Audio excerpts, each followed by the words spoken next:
Kumusta, mahal na mga manonood, maligayang pagdating sa aking channel. Kasama ka namin sa isang bagong video.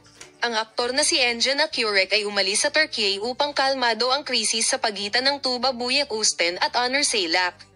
Maaari kang makakuha ng detalyadong impormasyon sa aming nakaraang video. Si Tuba Büyüküstün ay patuloy na tumahimik sa isyong ito.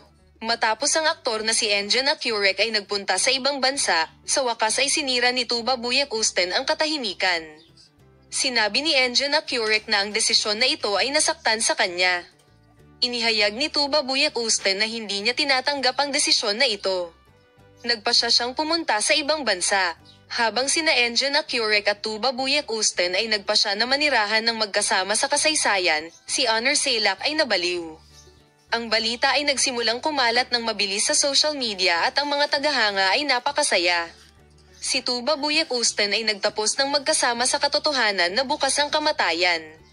Bibigyan ka namin ng detalyadong impormasyon tungkol sa paksa, patuloy na panoorin ang aming channel, Polem.